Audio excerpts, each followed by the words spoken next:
I'm so pleased to introduce our guests tonight. They are ballroom dancers, Ariel Meyer and Daniel Burke. Thank you so much for being with us tonight. Thank you for having us. You're so welcome. You're 25, you're 14. You're her teacher as well as her partner. How did you guys come together? Well, it was... Look, you just deferred to her. I love that. It was a really great story because I was ill in a hospital for quite a while with a strange autoimmune illness, and once I finally got out and I was trying to do physical therapy to make myself better, we learned about Miss Amanda, which is his professional partner. And I was working with her for a little bit, and she introduced me to Daniel and to have me compete, and that's how I started dancing with Daniel. So she comes out of the hospital. She's been dancing since you were a little kid. You said 2 years old or something like that. How did you know that the two of you would be really good together on the dance floor? So Amanda and I, Amanda's my professional dance partner, right? And we ended up leaving the same company that we worked for, a dancing company. Is this New York or Connecticut? This is in New York. In New York.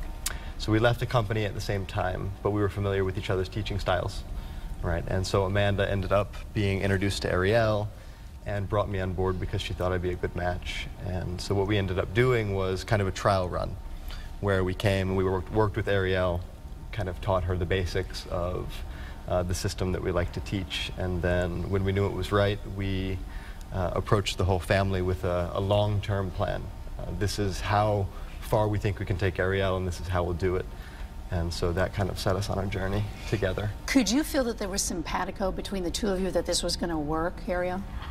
I think when I met him, he was quite funny and kept cracking jokes, which was great at the time and great now. I mean, you really never know when you're going into a partnership, but he had such a great attitude, and we really had fun together the first few times. And then once we started competing, we got to know each other better, and now we just goof around.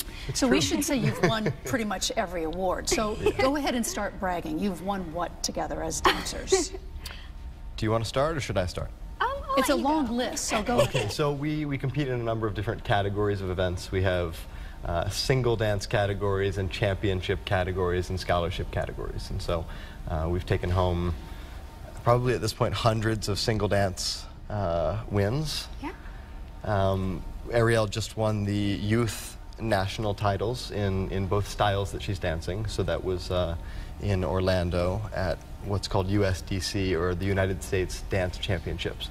And that is a big deal. And actually November 14th, we're going to the Ohio Star Ball to try and claim the world title. So, of course you are. Yeah. How do you have time for school? You're 14 years old, you're from Guilford. How do you have time to integrate all this together? Well, I do a quite unique homeschooling.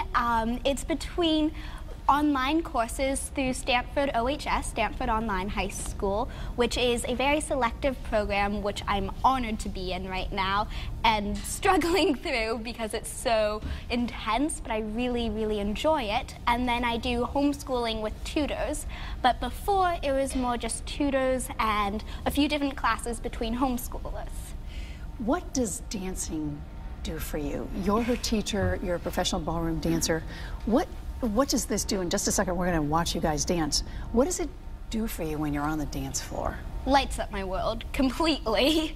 It is my passion, my love right now. I really just want to keep going with it because when I'm on the floor, really all my problems just melt away.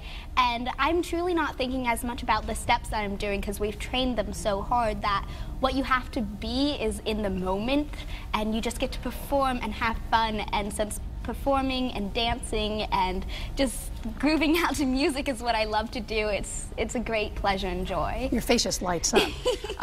Let's take a look at you guys doing the waltz. You look much older than you are, Ariel, just in stature and how you both dance. Do you find that? I mean, she's only 14, you're 25.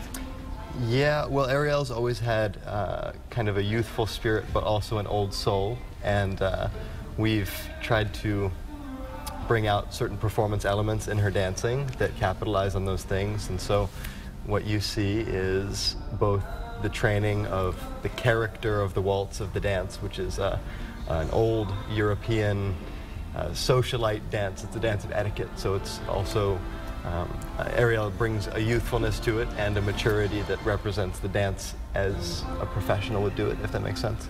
Ballroom dancing, is it growing, declining? Where is it? How many ballroom dancers are there in the United States and across the globe? It really depends where you are. It's quite popular in the European countries, especially Russia and England, and you'll find many dancers who dance international, which is a different style than American, which includes rhythm and smooth, whereas international includes Latin and standard, and they have different rules for each dance. Within America, at least at my age and the competitive level that I'm going at, it's not as common, although we really want it to become more common because you can really learn quite a bit from it, and it's a different style that has quite a few elements that you see within styles of ballet and in styles of jazz, because you have your jazzy dances such as foxtrot or swing, and then you have your really sharp and crazy dances such as mambo or ChaCha, and then you have your lovely graceful dances like waltz or Viennese waltz. In order to memorize these steps and in order to understand what these dances are, do you do a lot of digging about the history of that particular dance so that you can understand it? A lot of reading? That has been done for us. So ballroom dance is on the rise, thanks to Dancing with the Stars. Right? Everyone watches it. There you go. They have, what, 2 seasons a year? And it's so much fun to watch people dance, right? It is. And so ballroom dancing was very popular. It came up in the United States in the 20s, 30s, 40s, 50s, 60s, and then kind of disco killed it when everyone wanted to dance by themselves. But in that early ballroom revolution, where Arthur Murray started to bring the dances to the States, they standardized the patterns into what is considered a syllabus. So there are multiple syllabi that govern what types of movements fall into or under the umbrella of each dance that we do.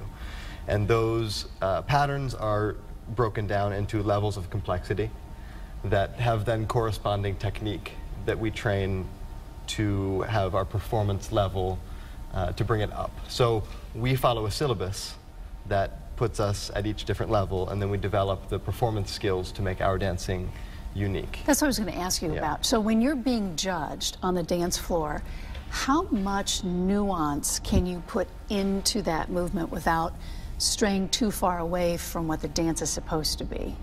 Well, it depends what song comes on, as well as you know what the dance is supposed to embody, and you've trained your routines that you're going to dance on the floor, so you can't change too much. Of course, there's the accidents that happen on floor where we have to put in an extra box step, which happens every competition.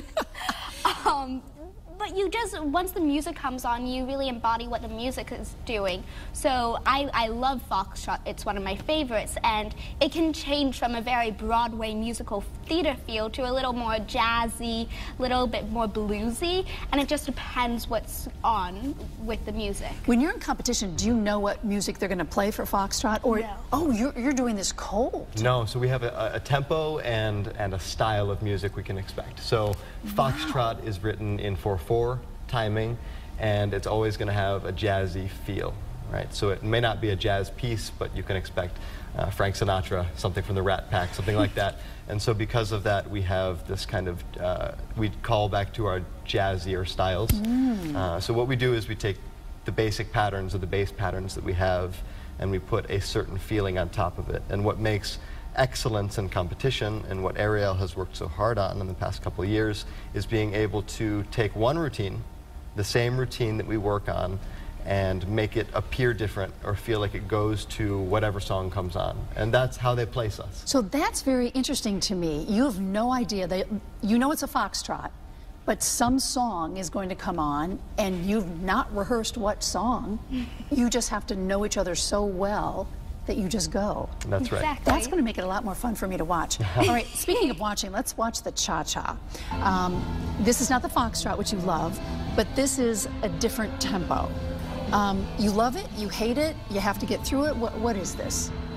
I mean, how do you feel about the ChaCha? I love all dances, for sure. It's one of my more challenging dances that I really have to work on, but it doesn't mean I like it any less. So there's nothing you would rank at the bottom of all the dances. There must be one. No. No. They keep changing. There's definitely a bit of, oh, this has gotten a lot better than where it was before. I see. But it's constantly changing. It can change within a day, depending what we worked on that day. All right, Ariel, you're the triple threat. You sing, dance, act, you do it all. Let's say when you're 18 and you're only 14 now, is it Broadway that you're looking at? What's the end game? Do you even know?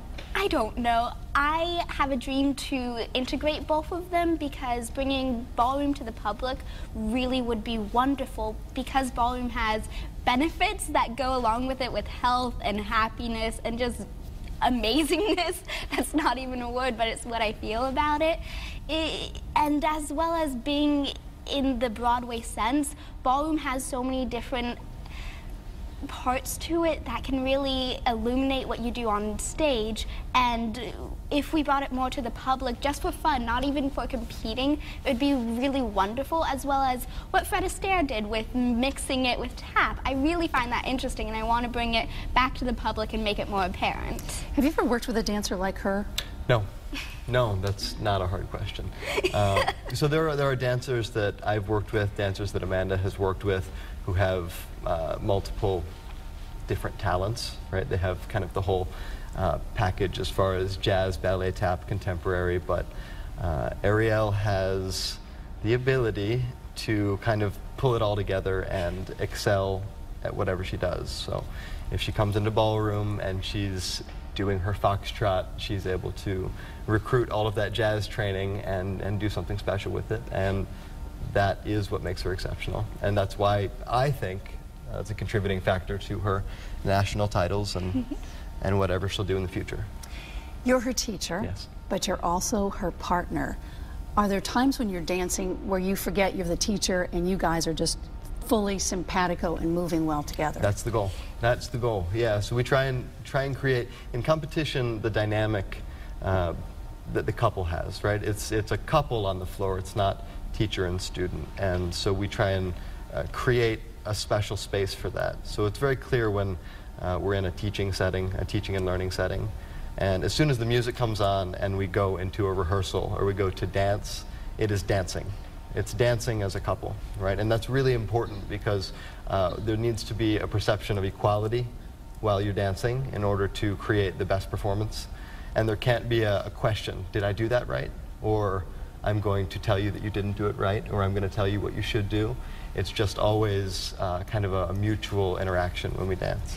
When you make a mistake, if that ever happens, are the two of you good at covering that up pretty well?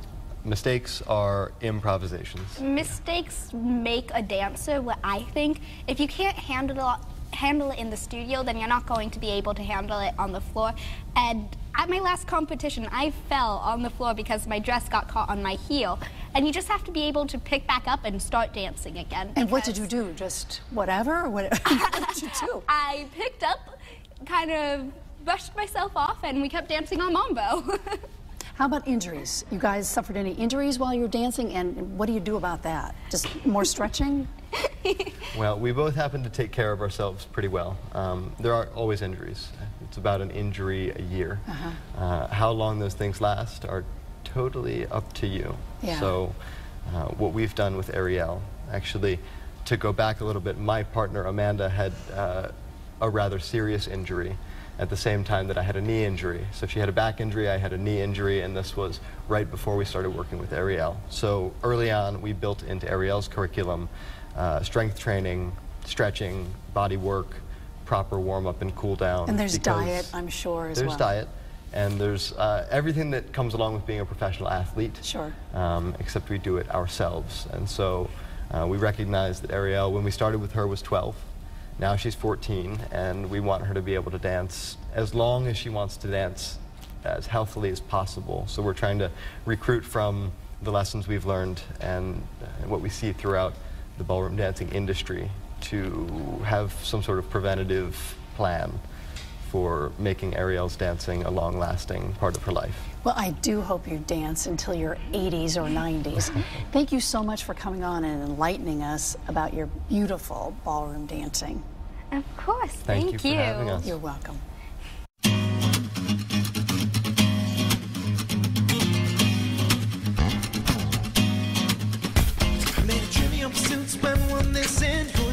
spend all night kissing, and if Walter's right here, then who else is missing? Got a little sidetracked if I'm so wishing I find the keys to the door, but it's also a metaphor. Things keep locked in the grocery store, but mine just to save time. Skip right ahead to the last ride.